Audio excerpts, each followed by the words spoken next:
Hi everyone tonight. We're going to sit in a quiet garden surrounded by roses when everything we thought we could count on suddenly shifts. Picture this, an old woman with dirt under her nails, a sun hat tilted to block the late morning rays, standing barefoot on her porch steps as three expensive cars roll in like a bad omen.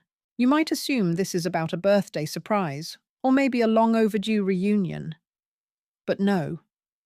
It's about something colder, more calculated, and something my children were sure I was too old to fight. So before you feel like family loyalty is just a greeting card cliché, please take a moment to like the video and subscribe, but only if you really like what I do here. Tell me in the comments where you're watching from and what time it is in your part of the world. I love knowing I'm not alone when telling these stories. Now turn off the lights, maybe turn on the fan for some soothing noise, and let's get started tonight. It was a Tuesday morning in March, the kind that smelled like warmed earth and early blooming hyacinths. I was elbow deep in rose soil, pruning the same shrubs I'd tended for over 30 years. My hips ached, my fingers were stiff, but those plants knew me better than anyone. At 73, I was still trying to outgrow my thorns. That's when I heard the crunch of tires on gravel. First came Sarah's silver BMW, then Michael's spotless black truck, and finally Jessica's red convertible, a trio that usually appeared only for holidays, deaths, or tax paperwork. I wiped my hands on my apron, dirt smudging across the faded pattern of bluebells. Despite everything, my heart rose. All three at once. Maybe someone was getting married again. Maybe foolishly, I thought they just missed me. Mom Sarah called her voice too sweet, like honey poured over spoiled milk. We need to talk. Here's a fact about aging. No one warns you about you'll stop fearing death, but you'll start dreading every sentence that begins with, "We need to talk." We sat down in the living room where the sunlight caught in the lace curtains I'd sewn by hand. That room had held every birthday, every argument, every Tuesday night Jeopardy tradition. Sarah looked perfect in her fitted blazer legs crossed with purpose. She was 52, a real estate attorney who could talk circles around judges and make it look like ballet. Michael, 48, wore his blue-collar pride with quiet resentment. Oil stains on his fingers, but his nails were trimmed. He ran an auto repair chain across the state and always smelled faintly of rubber and cologne. And Jessica, oh my baby. 45 designer heels MBA from Northwestern sunglasses still on her head, even indoors. She always had a new device, a new diet, and a new big opportunity. Mom Sarah said, her tone slipping into legal mediation mode. "We've been talking, and we think it's time we address your living situation." I blinked. "What's wrong with my living situation? I'm here, you're here, the roses are blooming, and I just baked banana bread." Michael shifted. "It's not about now. It's about what could happen. You're 73. What if you fall? What if something happens and no one's there? Then I'll lie on the kitchen floor and think about how you all live an hour away," I said, smiling a little too widely. Jessica cut in. "We just can't keep worrying, Mum. And honestly, you deserve more support. More structure." I knew what was coming, but part of me still wanted to believe in miracles. Or maybe just respect. Sarah reached into her bag and pulled out a brochure like she was handing me a travel guide. "Sunny Meadows," she said. "It's an amazing place. 24-hour care meals activities. And it's only 20 minutes from my house." The cover had an elderly couple laughing over a game of dominoes. The font was cheerful. The colors were warm. It might as well have said, "Abandon all autonomy, ye who enter here." I looked up. "You want to put me in a home?" "It's not a home," Jessica said quickly. "It's a senior living community. Same cement walls, same buzz of fluorescent lights, different branding." I said nothing, so they kept talking. Sarah had already toured it. Jessica had checked the financials. Michael had found movers. The decision had been made without me. This is where I should probably tell you a quirky fact to lighten the mood. Did you know sea otters hold hands when they sleep so they don't drift apart? That's real. Meanwhile, my own children were cutting me loose like a frayed rope. I asked quietly. What about this house? The one your father and I built? Jessica perked up. Perfect timing, actually. The market's great. Sarah could list it. You've already made this decision. Mom Sarah said, don't be dramatic. We're trying to help. There's a phrase you hear a lot when you're old. It's for your own good. What it really means is you're not allowed to say no. As they filed out that afternoon, leaving behind their brochure and a faint trail of perfume, I sat in my chair and stared at the sunlight on the hardwood floor. I didn't cry, not yet. I just felt erased. The next morning, I stared at the Sunny Meadows brochure as if it were a bomb someone had mailed me by accident. It still sat where Sarah had placed it, centered on the coffee table, like a silent ultimatum. You know, they say you can tell how much power someone thinks they have by how often they interrupt others. That brochure was an interruption in paper form one that told me very clearly, you don't get a say anymore. I poured myself a cup of tea and sat in the living room listening to the hum of the refrigerator in the other room and the occasional creak of floorboards under memories. This house had held 4 decades of my life. Scraped knees, family dinners, jazz records on Sundays. It wasn't grand, but it was mine. Or at least it had been. That afternoon, Sarah came back. She didn't even knock. Mom, she called, stepping into the kitchen like she still lived here, the moving vans scheduled for the 15th. That gives us 2 weeks to sort what you'll take. I turned around slowly. That's fast. She nodded, like a business executive closing a deal. Michael's booked the movers. Jess is coordinating the packing. You've all been very efficient. She paused, picking up on the edge in my voice. Mom, we just want this transition to go smoothly. Ah, yes, the transition. That word always sounds so clinical, like what caterpillars do before becoming butterflies. Only in this case I wasn't evolving, I was being shelved. She walked over and handed me a checklist. We'll need to downsize. You'll have 2 suitcases and 3 boxes. I looked down at the list of categories: medications, clothing, 1 personal item. Like I was a refugee from my own life. 3 boxes, I repeated, for everything. Mom, she said gently, like I was a child clutching a balloon at a funeral. This is the right thing. I didn't scream. I didn't cry. I didn't throw the cup of tea, though I briefly imagined it sailing past her expensive haircut. Instead, I smiled. And here's something you should know about old women. Our smiles are sometimes camouflage. She left feeling satisfied, like she'd done something difficult but noble. And I let her feel that way. Because sometimes letting people underestimate you is the best weapon you have. Over the next few days, they descended like a cleanup crew. Jessica brought bubble wrap and color-coded labels. Michael kept reminding me how fresh starts can be good. Sarah walked around my home, pointing out what could be sold and what could be rehomed, as if my belongings were misbehaving pets. I was allowed to keep a photo album, a few changes of clothes, and a bedside lamp. The rest was donated, tossed, or loaded into the moving van with robotic efficiency. They didn't ask if I wanted to keep the piano, the same one I'd played lullabies on when they were sick, sad, or sleepy. They didn't pause at the bookshelf their father had built, or the quilts I'd sewn for their babies. This can come, Jessica said, holding up a cracked picture frame. This has to go, she added, gesturing to the cedar chest that held every birthday card I'd ever received. I didn't argue. I just stood there nodding, 1 nod per memory.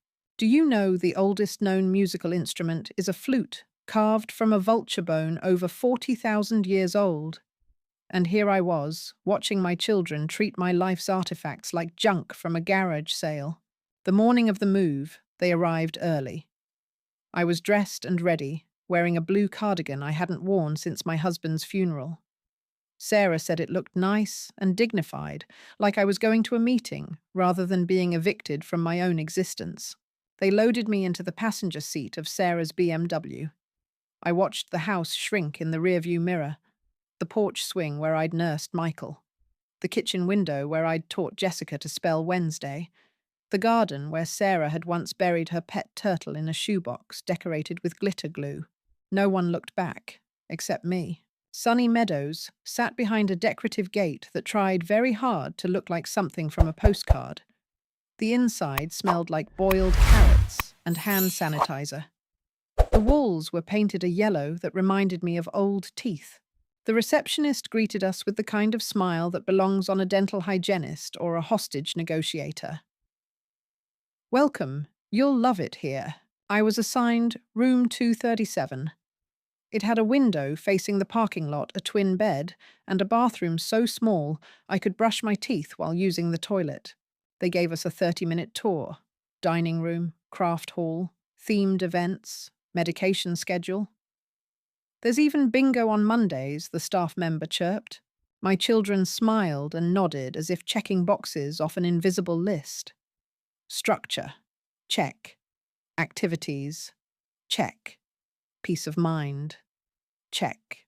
Then they left, all three of them, out the automatic doors into their cars' engines purring like they couldn't wait to be somewhere else. They didn't even glance back. I sat on the twin bed, pressed my hand into the stiff polyester blanket, and counted to 60. Then I allowed myself 10 minutes, just 10, to cry. Not because I was old, not because I was moving, but because they made it clear I was no longer a chapter in their story, just a footnote. When the tears dried, I opened the suitcase Jessica had packed. Inside was one photo frame, 2 books I didn't even like, and a note written in her rushed handwriting, "Call if you need anything." I laughed. I mean, really laughed. Because that was the last thing they wanted. The first night at Sunny Meadows, I barely slept. Every time I shut my eyes, I could hear the quiet whir of an oxygen tank down the hall, the distant buzz of the front desk phone, and somewhere someone crying softly behind a paper-thin wall. Not a movie cry, not a sob. Just that aching, helpless kind of weep that only happens when someone's trying not to make noise. The mattress was firm, the pillow stiffer. The blanket smelled faintly of bleach and applesauce. I curled on my side, listening to the unfamiliar silence of institutional bedtime. The walls were painted beige. Not even a bold beige, just the color of giving up. Morning came with fluorescent light and a knock on my door. A young aide poked her head in and chirped, "Rise and shine, Mrs. Campbell breakfast is at 7, rise and shine." Like I was a second grader off to school, not a 73-year-old woman recently abandoned by her family. The dining hall was filled with people in varying states of retreat. Some sat hunched over their oatmeal eyes, vacant. Others smiled too brightly at staff, hoping for conversation. A few, usually the ones with pearls still in their earlobes, sat with practiced posture, clinging to remnants of the lives they used to live. I found an empty seat at a corner table and kept to myself. The eggs were the powdered kind.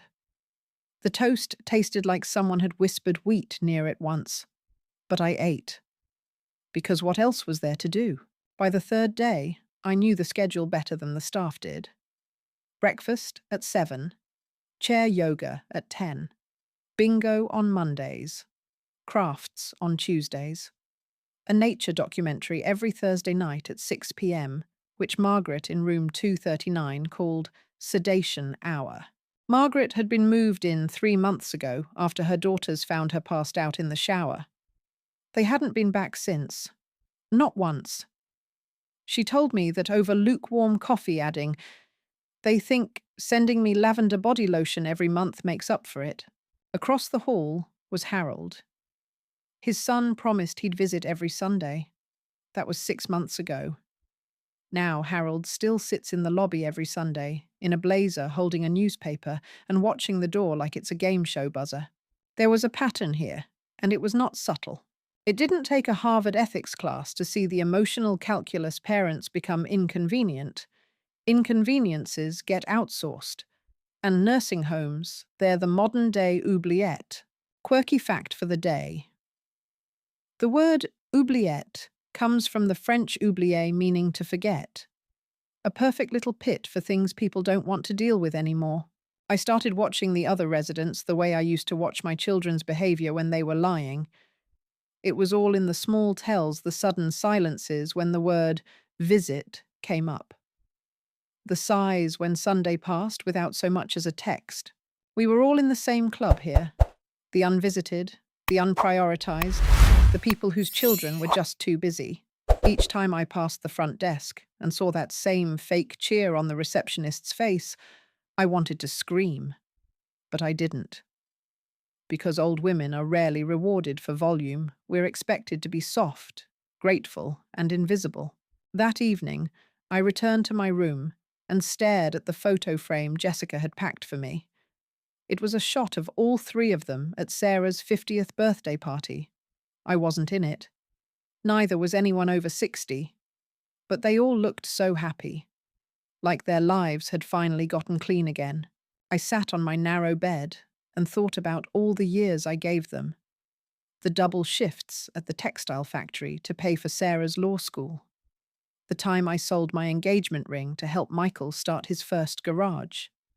The wedding I paid for when Jessica's father refused, and the way she told everyone it was her husband's idea. They remembered the help, but never the sacrifice. And now, my entire existence had been reduced to a one-page intake form, a single room, and 2 boxes of things I hadn't even chosen.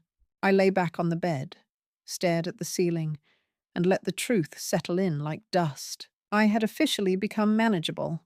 But here's the thing. Old age may dull the muscles, but it sharpens the mind. And as I traced the cracks in the ceiling tiles, I remembered something that stopped my bitterness in its tracks. I wasn't actually broke. No one knew it, not my children, not the staff, but I had money. A lot of it. $7 million to be exact. Catherine, my sister, had left it to me when she died 2 months earlier. Catherine, the brilliant, never-married, no-nonsense biochemist, who once told me, "Ellie, if they ever treat you like luggage, buy the damn airport." In her will, she wrote, "Use this for whatever matters. Don't let them stuff you in a drawer. Fight back, Ellie." At the time, I didn't know what that meant. But now, sitting in a nursing home built like a waiting room for death, surrounded by forgotten people and fading memories, I understood. Catherine didn't give me money. She gave me a weapon. I picked up the picture of my kids again and stared at their frozen smiles. Let them think they won. Let them think I was packed away like winter clothes. I had plans. Big ones. I made my first move on a Thursday. After breakfast, instant grits and a hard-boiled egg that could have doubled as a hockey puck, I politely asked one of the aides where I could find the computer lab. "We have a communal desktop in the rec room," she said like she was offering me a pony ride. "You'll need to sign the usage sheet." So I did.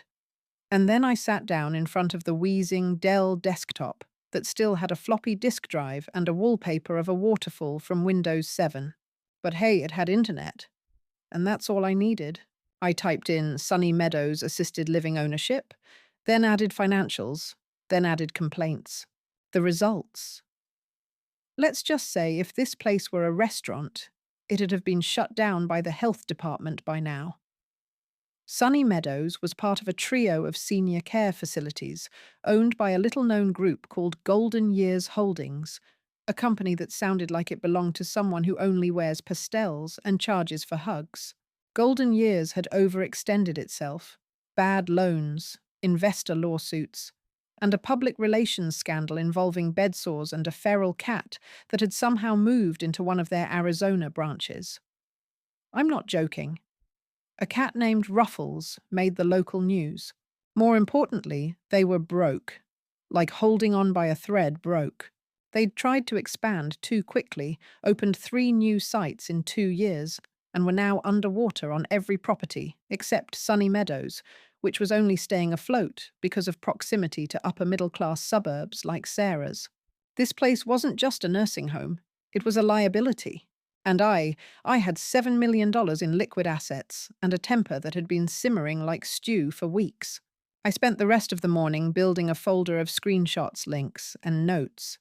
Things like, staff turnover rate 63% in 12 months, complaint log filed with the state 22 open cases, resident to aide ratio 18:1 during night shift. That night, I lay in bed and thought about a quirky little fact I'd read in Scientific American once termites cause more property damage per year than fires, storms, and earthquakes combined. Silent. unseen. They work from the inside out. That's what I was going to do. Be the termite, not burn the place down. Just chew away at the foundation and build something new underneath. The following week, I began my reconnaissance mission in earnest. I wasn't snooping exactly, I was observing like the wise old lady everyone forgets is listening. I chatted with staff during hallway passes, overheard shift change complaints, and learned who was leaving, who was fed up, and who'd just applied at the Starbucks across the street, because at least they get tips. I also kept a close eye on the visiting patterns. Sunday was the only day the parking lot looked full. Out of the 78 residents, only about 30% got regular visitors. During weekdays, it dropped below 10%. Margaret's daughters hadn't returned. Harold's son sent a fruit basket once, which Harold couldn't eat due to dietary restrictions. But hey, it looked nice next to the unpaid cable bill. And me, I got a text from Sarah that read, "Sorry, this week is insane. Next week." Michael called once to ask if I'd seen a news article about a tire recall. Jessica didn't even text.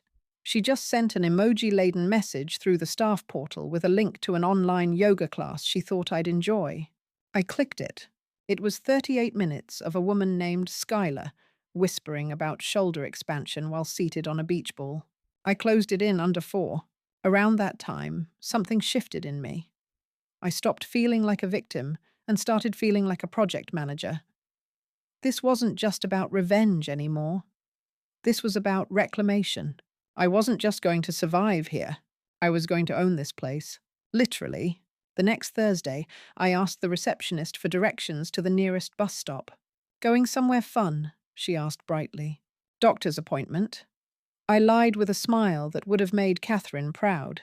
Instead, I rode the bus downtown, got off 2 blocks early so I could walk past a coffee shop Catherine had loved, and arrived at the offices of Bradford and Associates, a law firm so discreet they didn't even have a nameplate on the building. James Bradford greeted me in the waiting area, a man in his early 40s with salt and pepper temples, and the kind of handshake that said, "I only charge by the hour when I like you." "Mrs. Campbell," he said, offering me tea. "Tell me what you're thinking." "I'm thinking about buying a nursing home," I said, sipping Earl Grey like I was discussing whether not property acquisition. To his credit, he didn't flinch. Just opened a notebook. "Which one?" "Sunny Meadows. And I'd like to remain anonymous, at least for now." He nodded slowly. "A trust, then?" "Yes. And I want full controlling interest. No board, no investors, just me." This is where most people would say, "I can't believe I was doing this." But the truth is, I could believe it. I'd spent my life making impossible things happen with half the resources and twice the judgment. Compared to raising 3 kids on a single income, this felt almost fun. As I left his office with the paperwork in motion, I passed a mirror in the hallway and caught a glimpse of myself. Same cardigan, same face. But something had changed. I looked like someone with a secret, and not the sad kind. The powerful kind. 2 weeks later, I officially became the owner of Sunny Meadows. Well, not me, technically. A shell corporation called EC Renewal Holdings, created by Bradford and Associates for maximum privacy. On paper, it looked like the facility had been bought out by a niche investment group with a passion for elder care reform. In reality, it was just me, a retired textile worker with a floral apron and $7 million burning a hole in my sensible shoes. The moment the transaction closed, I received a package hand-delivered by James. Inside, signed contracts, asset transfer documents, and a thin black binder labeled Owner Transition Discretion Protocols. Very cloak and dagger, I told him. He smiled. "You said you wanted subtle. This is subtle." And then, like every good lawyer, he asked, "What's your first move?" "Simple," I said. "We stopped being a parking lot for forgotten parents." I returned to Sunny Meadows that evening and sat in the common room with Margaret and Harold, pretending nothing had changed. We watched Wheel of Fortune and griped about vowel pricing. I didn't say a word about the ownership papers tucked inside my cardigan pocket. That night, I stood in the doorway of my room and looked down the hallway, the same hallway where 3 weeks earlier I'd been wheeled in like a suitcase no one wanted to carry. Now, every flickering light, every chipped floor tile, every budget-cut corner was mine. And I had plans. The next morning, I requested a meeting with Nancy Walsh, the facility administrator. She looked surprised when I knocked on her office door at exactly 9:00 a.m., holding a clipboard and wearing the blue dress I'd saved for important occasions. She motioned me in with a polite smile. "Mrs. Campbell, how can I help?" I didn't sit down. "Ms. Walsh, I began those boxes stacked in your corner. Are those the files from Golden Years Holdings?" She looked at them, blinked. Yes, just arrived last week, but may I ask why you're—" "Because I own this facility now." The words settled in the air like fog. Her mouth opened, then closed, then opened again. I'm sorry. I pulled the papers from my clipboard. "Effective as of last night, Sunny Meadows belongs to me. This is the deed of sale, the operating agreement, and a cover letter from my legal team confirming the transfer of ownership." Nancy took the documents with trembling hands. I watched her eyes scan the page, widen, then dart back up to my face. "You bought us." "I bought myself," I corrected gently. "And everyone else in this building who deserves better." She stared, stunned. "But why?" I smiled, and for the first time in weeks it wasn't fake. "Because I've seen how this place really works. I've seen the neglect, the rationed staff, the overcooked carrots and one-size-fits-no-one therapy programs. And I've seen children who think dropping off their aging parents with a fruit basket counts as love." Nancy leaned back in her chair, blinking like someone had just handed her a parachute mid-plummet. "Well," she said, finally finding her voice, "I suppose this makes you my boss." "Not quite. I'm your partner for now." To her credit, Nancy adjusted quickly. She'd been working here for nearly a decade and had survived 3 ownership changes, 2 failed audits, and 1 plumbing disaster of legendary proportions. She didn't rattle easily. "All right," she said. "What's the plan?" "Staffing," I said immediately.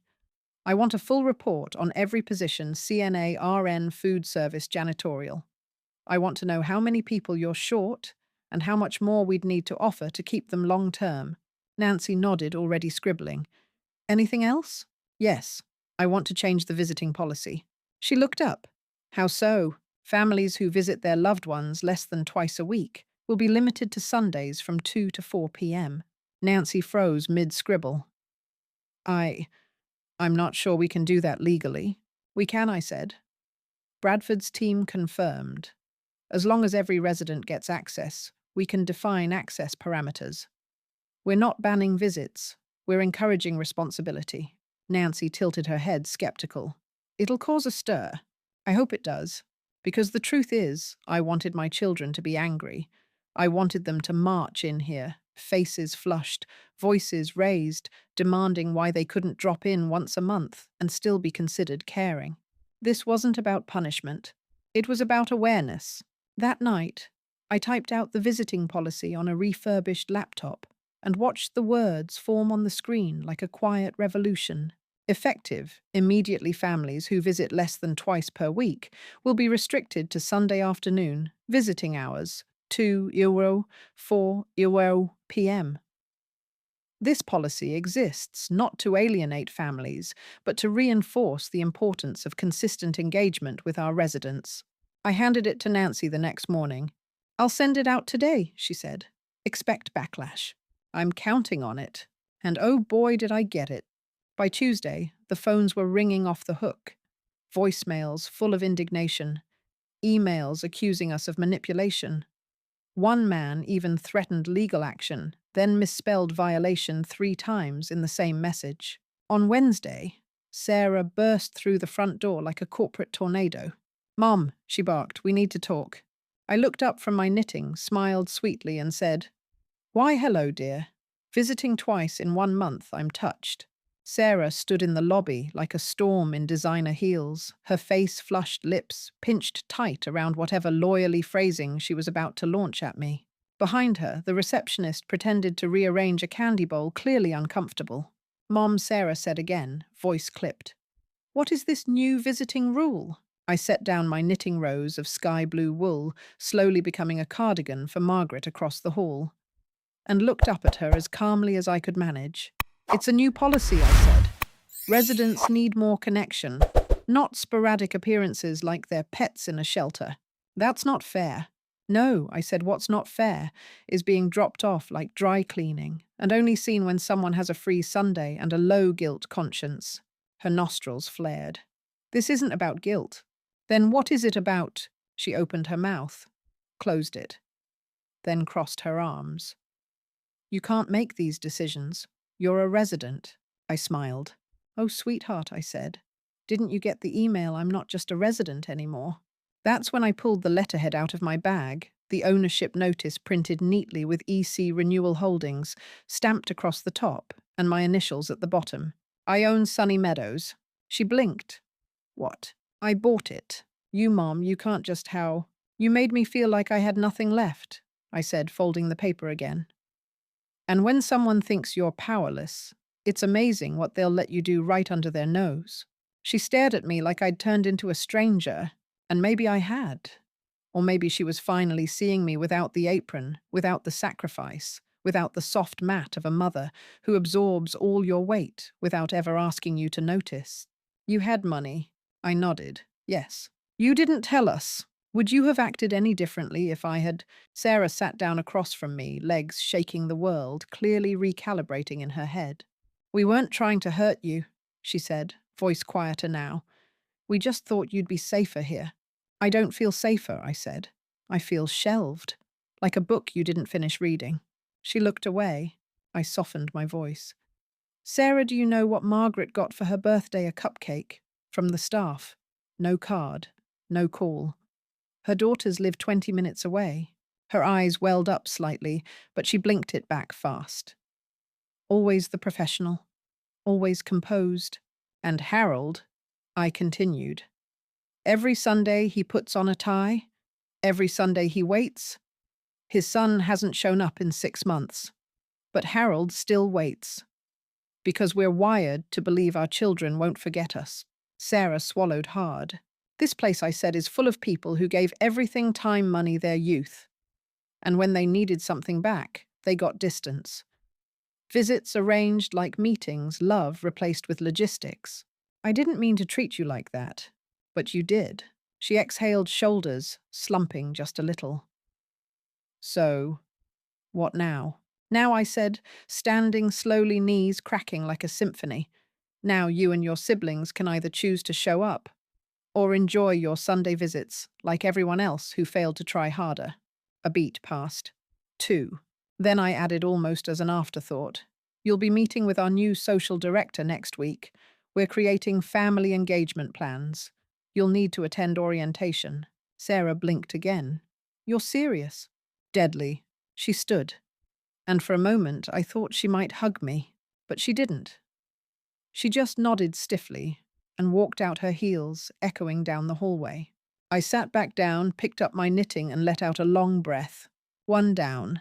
That night, I went to the staff lounge, a room most residents didn't know existed, and called James Bradford. Phase 2, I said. He laughed softly. Already. Because here's the thing about revenge. If you let it fester, it rots you from the inside. But if you use it wisely, shape it into purpose, it becomes something else entirely. It becomes power. The next day, we held our first staff meeting. Real wages, health benefits, scheduled breaks. I asked every aide what they needed, and I wrote every answer down. I had one rule. Dignity for them means dignity for us. Nancy stood beside me like a reluctant general learning to like the war. You really plan to do all this? No, I said. I plan to do more. And over the next few weeks, we did. We installed an espresso machine in the dining hall, brought in local musicians every Friday. We introduced storytelling nights where residents could share chapters from their pasts, unfiltered, unedited, raw. And slowly you could feel the place shift. People smiled more. They stayed in the halls longer, talked louder, laughed from their bellies instead of just their throats. I even started therapy groups for adult children. Yes, really. Emotional literacy for the emotionally stunted. And in the center of it all, me. Not as a symbol, as proof that even when the world packs you away, you can unpack yourself. Piece by piece, thread by stubborn, beautiful thread. News travels fast in a place like Sunny Meadows. By the third week, I wasn't just Mrs. Campbell in 237. I was the lady who bought the building. A legend whispered over scrambled eggs and crocheting circles. One of the CNAs called me the godmother behind my back. Another simply said, "She's the reason I didn't quit last week. I didn't want worship. I wanted momentum." Because while the residents were beginning to feel like people again, not patients, not storage units, I wasn't finished. Not even close. The next step, freedom of choice? It started small. I put out a survey at breakfast. 3 questions. What activity have you always wanted to try? What's one thing you miss about your old life? What would make this place feel more like home? Some of the answers were heartbreaking. I miss driving. I want to garden again. I'd love to see the ocean one more time. And one man simply wrote, "I want to be asked before someone touches my body." I took those answers and started a new program, the Dignity Initiative. Residents would get individual care plans based not just on medical needs, but emotional and personal preferences.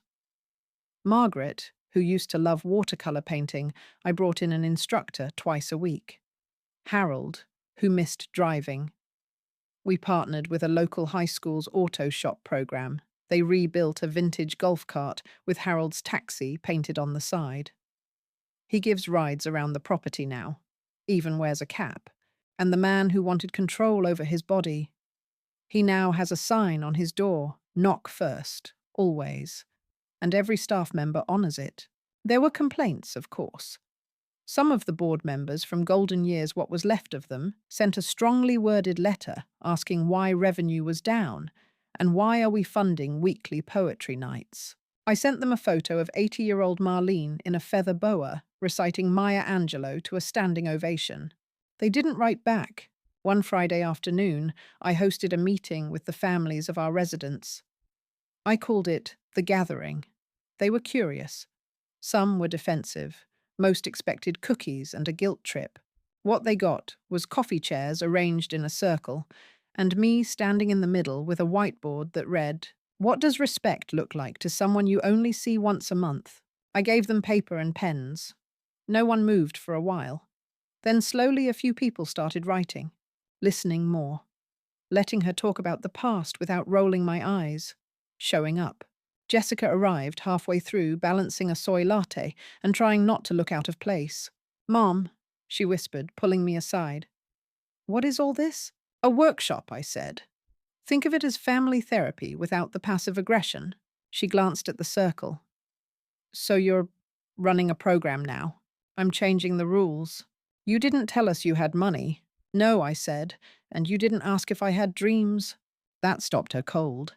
She looked at me like she had in the 5th grade when I gave her the wrong lunchbox, and she realized I wasn't actually a mind reader. "Mom," she said, then trailed off. "Yes," she hesitated. "Do you think I'm a bad daughter?" I wanted to answer quickly, but I didn't, because that question deserved more than a bandage. I think I said finally, "You're a busy woman who forgot her mother was still a person." She didn't respond, just stood there blinking back something too messy to name. But the next week, she visited twice, and not just to drop off supplements or scan the room for dust. She sat with me. We looked through old photo albums. We laughed at her prom hair. She asked me questions she hadn't asked in years, like what I wanted, not just what I needed. Change is slow, but you can feel it when it starts to bloom, especially when it's in a place no one thought could grow anything but regret. That weekend, we held our first resident-run event. A variety show. Marlene read poetry. Harold did a stand-up routine about colonoscopies. Margaret displayed her paintings. And I stood up at the end and read a piece I'd written just for the occasion. They thought we were done, past our prime, drifting. But we are not leftovers. We are not burdens. We are chapters still being written. The room went quiet. Then it erupted. Laughter, applause, even a few tears. And in the back of the room, standing next to the snack table, were all three of my children. No one spoke, but they clapped. They clapped for me. And for the first time in years, I felt seen not just as a mother, or a burden, or a line in a will, but as a woman. Still alive, still dangerous, still building something worth staying for. A month into owning Sunny Meadows, I hosted a staff-only meeting in the dining hall after dinner. No residents, no families, just the people who kept the lights on the diapers changed and the medicine dosed right. They looked nervous. Some thought they were getting reprimanded. Others probably thought I was retiring or dying.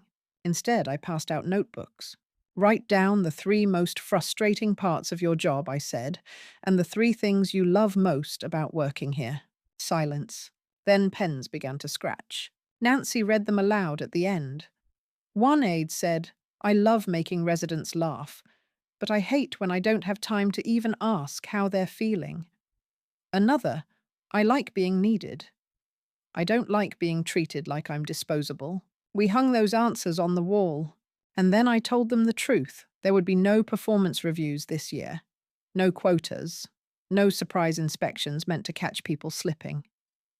We'd measure our success by one thing: whether people felt human. They applauded. Some cried. One young aide hugged me so hard I thought I'd pop a rib. The next day, I announced new job titles. CNAs became resident advocates. Janitors were environmental stewards. Kitchen staff became wellness chefs. A name tag wouldn't fix everything, but it was a start. Then came the uniforms, comfortable, flexible, and designed by the residents themselves. Margaret picked the colors. Harold added the joke, "Don't mess with the meadows." Meanwhile, I kept one eye on my children. Sarah started coming once a week, sometimes bringing a stack of legal files, pretending it was just on the way. But she lingered longer now, stayed for dessert. Michael offered to fix the cracked sidewalk near the entrance. Didn't even ask for reimbursement. And Jessica, sweet sharp. Jessica came in one afternoon with a rolling cart full of cosmetics. I thought she said nervously maybe some of the residents would want a makeover day. I stared at her. She fidgeted. Too much. "No," I said, smiling. "It's perfect."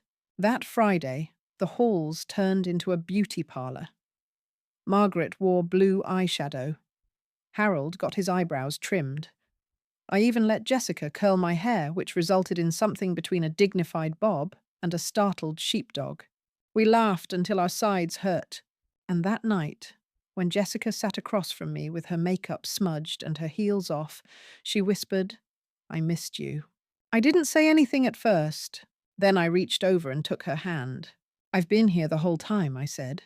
"You just stopped looking." Tears welled up in her eyes, but she blinked them back and squeezed my hand. Progress. Later that week, James Bradford called. "You've got visitors," he said. "Who? A group of investors from a competing chain. They heard about what you're doing, want to franchise it." I nearly laughed. Franchise dignity. They think there's money in it. "There's life in it," I said. "Money's just a side effect." I didn't take the meeting. I didn't want Sunny Meadows to become a brand. I wanted it to remain what it was becoming, a proof of concept that love, when properly structured, could become policy. We built a garden out back just behind the West Wing. Called it Catherine's Circle, in honor of the sister who saw this version of me long before I did. It had roses, tomatoes, herbs, a winding stone path, and a bench that faced the sunrise. Every morning I walked that path, sometimes alone, sometimes with a resident who needed a reason to keep walking. One morning, as I sat on the bench with a cup of tea, Sarah appeared beside me. "No work today?" I asked. She shook her head. "Cancelled a meeting." "For what?" She looked at me, eyes softer than I'd seen in years. "To sit with my mum." We didn't speak for a while. Just sat side by side, watching the light hit the petals like forgiveness. Eventually she said, "I think we were scared." "Of what?" "Of watching you get old. Of needing us. Of doing it badly." I nodded slowly. "You did do it badly." She chuckled. "Yeah, but you're here now. I don't deserve a second chance." "No one deserves it," I said. "We choose it." She wiped a tear and leaned her head on my shoulder. And for the first time in a very long time, I didn't feel like a burden. I felt like a mother again. The seasons changed, and so did we. What was once a place of silence and routine became a place of stories. Laughter echoed through the halls again, not canned laughter from old sitcoms on repeat, but real belly laughs, the kind that vibrate through your ribs and leave you breathless. Even the staff changed. Turnover dropped to near zero. New hires came not for the paycheck, but for the purpose. We had artists applying to teach yoga instructors volunteering their weekends and teenagers from the local high school organizing tech days to help residents FaceTime their grandkids. On a cold morning in November, I stood at the window watching the first snow fall gently over Catherine's circle. The roses had long since gone dormant, but I didn't see barrenness, I saw rest. Even nature needs time to gather strength. Nancy walked in with a clipboard and a grin. Our grant application got approved, the community outreach one. I raised my eyebrows. You applied for a grant, she smirked. You lit the fire, Ellie. I just kept it going. We were going to partner with a local community college. Social work students would now intern at Sunny Meadows, learning dignity-based care before ever setting foot in the field. They're calling us a model, Nancy added. The state. I chuckled softly. Imagine that. A bunch of discarded old folks setting the standard. Nancy stepped closer. You know this started with you, right? I shook my head. It started with all of us being forgotten. I just refused to stay that way. Later that afternoon, I hosted a planning session in the rec room. I called it Dream Draft Day. Every resident wrote down one thing they still wanted to do, something they thought was no longer possible. Here are some of the answers. Visit the zoo one more time. See my childhood home. Dance again in front of people. Ride a horse. Go on a date. And mine, have dinner with all three of my children, as equals. Not as someone they manage, but as someone they respect. We pinned them to a corkboard under the words, "Still possible." Because it was. Harold got his zoo trip. We rented a van and packed sandwiches. He wore a straw hat and spent 30 minutes staring at a meerkat like they were having a silent conversation. Margaret had her art displayed in the city library. The opening night brought over 50 people. She signed autographs. And the woman who wanted to dance again, that was Rose, from room 114.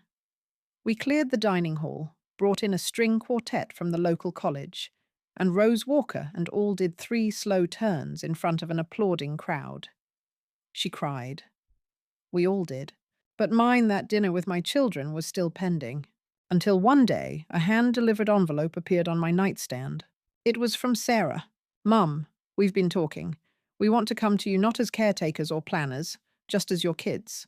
How about next Sunday we'll cook, we'll clean, you just show up. Love, Sarah, Michael, and Jess. I stared at the note for a long time. My fingers trembled slightly, not from age, but from something deeper. Relief. Maybe even hope. That Sunday, the dining hall was closed for private use. They came early. Sarah wore an apron. Michael brought a slow cooker. Jessica had flowers, not store-bought, but wild ones she said reminded her of our old backyard. They set the table with real plates, folded napkins, wine glasses. I arrived just before noon in my best cardigan and a pair of pearl earrings Catherine left me. We ate. Roast chicken, mashed potatoes, salad with too much dressing, just like I used to make. But the food wasn't the point. The point was how they looked at me. Not with guilt, not with worry, but with something closer to reverence. They told stories. They asked questions. They didn't rush. And when dessert came out, a chocolate pie I used to make every Thanksgiving, Jessica said quietly, "We remember, Mum. We just forgot how to show it." I nodded. "Remembering is enough," I said, "if you act on it." After they left, I sat in my room alone for a while. The halls were quiet again. But this time they weren't empty. They were resting, like Catherine's garden, like old hearts learning how to beat again. The corkboard in the rec room still read, "Still possible," and for the first time in a long time I believed it without hesitation. because we weren't waiting to die anymore. We were finally learning how to live. Together, winter deepened, but inside sunny meadows we stayed warm with fires in the hearth. Yes, but more so with the quiet warmth of belonging. People no longer counted days until the next visit. They built routines worth waking up for. I started noticing the small things, slippers lined neatly outside rooms, before bedtime, the gentle buzz of knitting needles during movie nights, handwritten birthday cards tucked under every door on the first of each month. Love had become policy, but I wasn't naive. I knew what time does it keeps taking. Harold passed away in his sleep just days before his 89th birthday. Margaret stood up at the memorial reading a poem she wrote called He Waited with Grace. We planted a tree for him in Catherine's circle, a red maple. In the spring it would be the first to bloom. Death didn't frighten us the way it used to. Not here, not anymore. Because here we weren't just ending, we were completing something. And somewhere in the quiet days that followed Harold's passing, I began to wonder what completion meant for me. What legacy was I really leaving? One morning, I called James Bradford again. I want to talk about a trust, I said. He didn't ask why. He just said, when can I come by? We met in the library between rows of forgotten encyclopedias and a sleeping cat named Muffin, who had adopted us after sneaking in through the laundry room. I told him everything. I want Sunny Meadows to remain independent, I said. No private equity, no buyouts. I want a board of residents. I want voting rights. And I want a clause that says dignity first, profit last. James smiled. You know that's going to confuse a lot of future lawyers, right? Good, I said. Let them work for it. We named it the Eleanor Trust. Within weeks, we filed the papers. Ownership was transferred from EC Renewal Holdings into a legally protected non-profit trust with a charter outlining core values, presence, purpose, protection, and play. That last one was my favorite. Play. Because no matter how old you get, laughter still heals. To celebrate, we threw a founders festival not for me, but for us. There were streamers, a live band. Jess brought her husband. Michael danced with a resident named Alice, who wore rhinestones and lipstick like she was 20 again. Sarah made a toast. She cried halfway through. You saved us, she said to the crowd eyes on me. Not just this place, but us too. I didn't say much that night. I didn't need to. Instead, I sat beside Margaret in my usual chair, watching people I once thought had forgotten how to feel. And I smiled, because I knew now that some stories don't begin until you think they're over. A week later, a letter came in the mail. No return address. Inside was a single sheet of paper typed. Dear Eleanor, I heard what you did. My mother was in a place like that. I couldn't face it. I didn't show up. I wish I had. You showed me what's possible. Thank you. A stranger who won't be absent again? I folded it carefully and placed it in the drawer by my bed.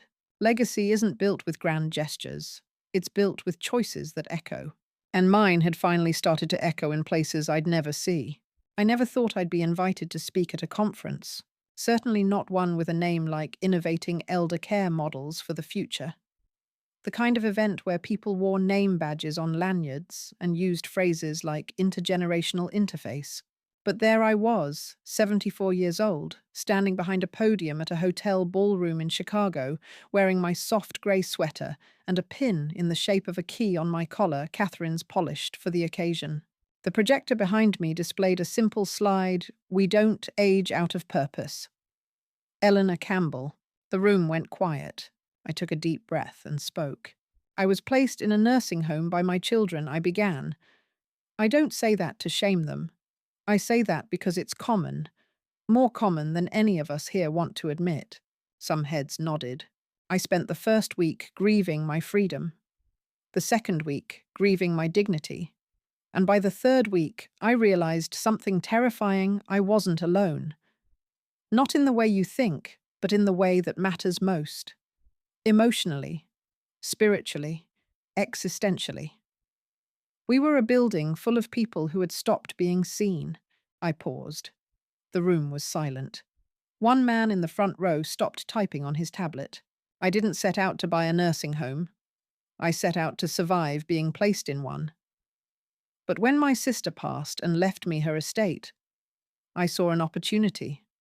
Not for revenge, not for control, for redesign. From there, I walked them through the journey. The staff titles, the therapy groups, the gardens, the taxi golf cart, the fashion show, the dinners, the funerals, the poetry nights. I showed them a photo of Harold smiling behind the wheel of Harold's taxi, one of Margaret holding a brush with blue paint still wet on her thumb. And then I showed them a chart. It wasn't flashy, just one bar labeled resident well-being climbing month by month, followed by another staff retention and another family engagement. And last emergency calls. That one was going down. Because when people feel seen, when they feel respected, they get stronger. Even their bodies respond. I ended with this. I wasn't a businesswoman. I was a mother who'd been overlooked, forgotten, and handed a room with a single window. And from that window, I saw a way out. Not just for me, for all of us. Sunny Meadows is no longer a nursing home. It's a second act, a stage, a place where endings become openings. If we want to change the way we age, we must start by changing the way we see age. We don't become less valuable, we just become quieter. And it's time to start listening. There was silence again. Then one by one they stood, a standing ovation for an old woman who refused to vanish. Afterward, a woman in her 40s came up to me with tears in her eyes. My mother's in a facility across town, she said. She hates it. I thought it was just how these places were supposed to be. I took her hand. It doesn't have to be. She nodded. Can I visit Sunny Meadows? You can do more than visit, I smiled. You can listen. That evening, I returned to my room at the hotel and stood by the window, watching the city lights flicker like fireflies. In my bag was a stack of business cards, offers, ideas, requests for consultation. But I wasn't thinking about business. I was thinking about the bench in Catherine's circle, about the letters in my drawer, about the day my children would bring their own kids to visit, and instead of grandma, they'd say, "This is Eleanor." She changed everything. I wasn't famous. I wasn't rich in the way that appears on magazine covers, but I had something rare, a life that started over. When I returned to Sunny Meadows after the conference, there was a welcome banner in the rec room that read, "Welcome home, Eleanor, our legend." It was crooked. The tape was visible. Someone had written Legand and crossed it out in marker. It was perfect. Margaret brought out cupcakes. The aides clapped. Even Muffin the cat rubbed against my ankles like she missed me. But it was what happened the next day that stayed with me. I was sitting by the fireplace sipping chamomile tea when Michael walked in. Not rushed, not on his phone, just present. "Hey, Mom," he said. "Can we talk?" I nodded and motioned to the chair across from me. He sat down, folded his hands, and looked at the flames for a long moment. "You know," he began, "when we moved you here, I thought we were doing the responsible thing. You were doing the efficient thing," I said gently. He nodded. "Yeah. We were scared. Scared of doing it wrong. Scared of watching you need things we didn't know how to give. I understand. But then you bought the whole place." I smiled. I have a flair for drama. He chuckled, then looked serious again. "It made me think, Mom, about everything you've done for us, for me, and how little I've ever asked what you wanted." I set my tea down. "Then ask me now. What do you want, Mom, really?" I looked at my son, not the boy who scraped his knee on his first bike ride, but the man who had forgotten. I wasn't just his mother, but a woman with dreams of her own. "I want you to remember me before you miss me," I said. He swallowed hard. "I want Sunday dinners, not because you feel guilty, but because you're curious. I want to be the kind of old person whose stories you collect like keepsakes, not whose decline you dread." Michael blinked quickly, fighting tears. "I can do that?" he whispered. "I want to do that." We sat in silence for a long time, the only sound, the soft crackle of the fire and the distant echo of someone laughing in the hall. Then, quietly, he reached into his coat pocket and pulled out a small wrapped box. "I almost gave this to you on your birthday," he said. "But I didn't feel like I'd earned it yet. I opened it slowly. Inside was a silver charm, a tiny chair. I remembered your story, he said, the one you used to tell us when we were kids, about how every woman needs her own chair, a place no one else touches, a place that belongs only to her. I nodded. Catherine told me that. Her chair was blue velvet. And yours? I looked around. At first I thought it was this one, I said, patting the cushioned seat beneath me. But now I realize my chair isn't a piece of furniture. It's a place in people's memory. A place where I'm not just a mother or a patient, but someone with agency. He smiled. Later that evening, Jessica came by with old photo albums. We spread them out across the table, flipping through decades of birthdays, beach days, and bad haircuts. Sarah joined us after her mediation hearing, bringing pie and something rarer, her full attention. We laughed. We remembered. We practiced being a family again, not bound by obligation, but reconnected by intention. That night before bed, I walked the halls of Sunny Meadows, checking in on sleeping residents like a mother tucking in her children. Lights dimmed, doors cracked open, soft breathing, peace. Outside, the moon hung low and full, casting silver on the snow-covered garden. I stood at the window, hand resting on the glass, and whispered a quiet thank you to the version of me that had refused to give up. That had chosen action over bitterness. That had remembered her name, even when everyone else tried to file it away. I was Eleanor Campbell, and I was still writing my story. Spring arrived like a promise kept. Catherine's circle burst into colour tulips, violets, the red maple we planted for Harold, unfurling new leaves like shy applause. The garden had become more than a place of memory.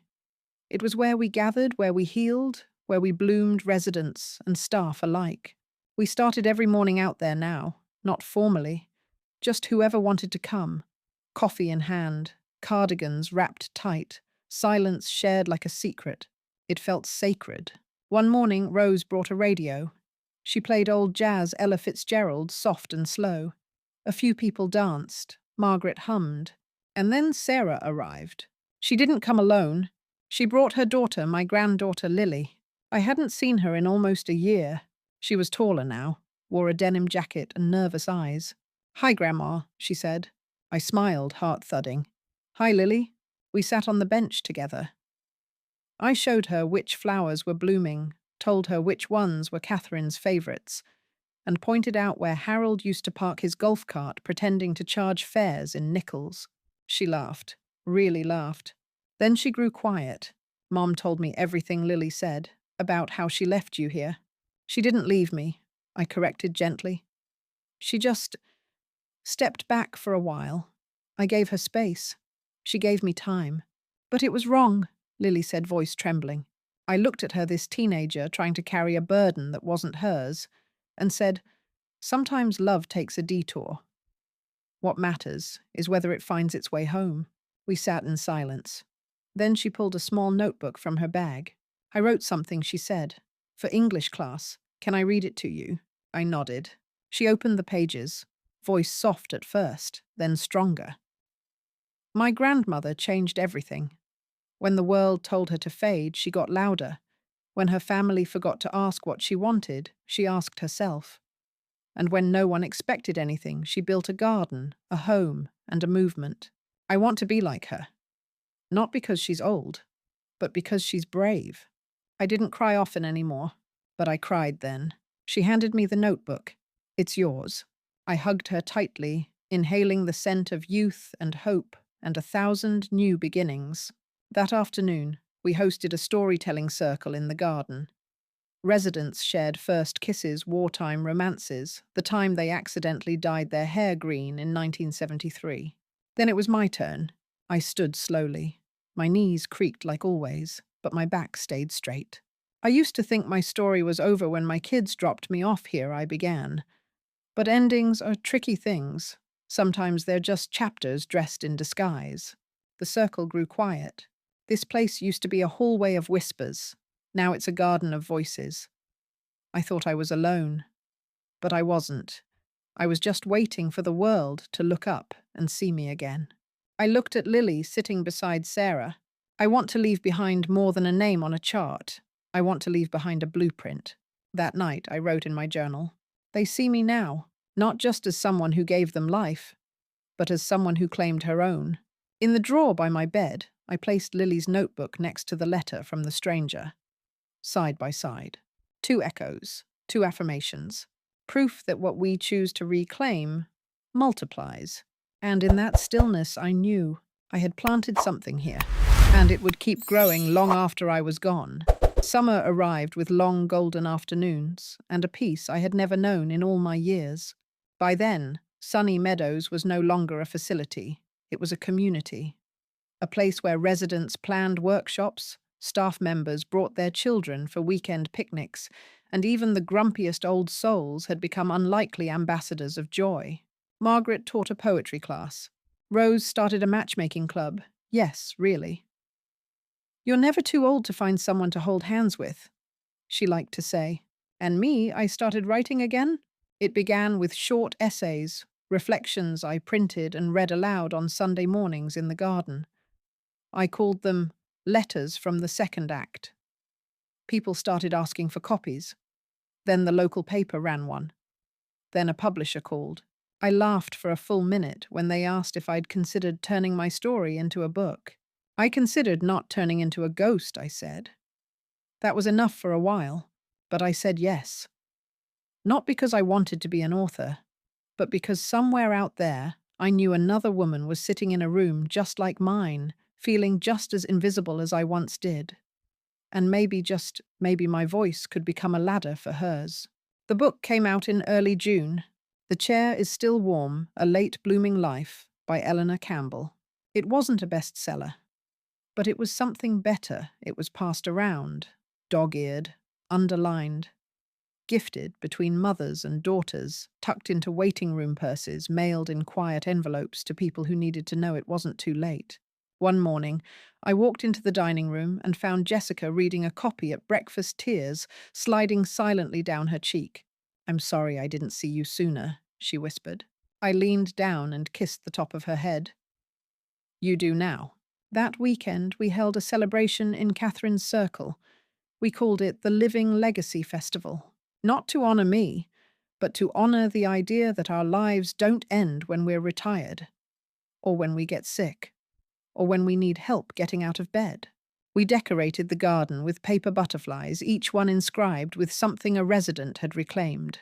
My voice, my music, my anger, my forgiveness, my softness. Sarah stood beside me as I watched people wander through the garden, pointing at butterflies, laughing at old photos we'd hung between tree branches. "You did this," she said quietly. "No," I said. "We did." She smiled. "You know, I thought bringing you here would be the end of something." "And it was," I said.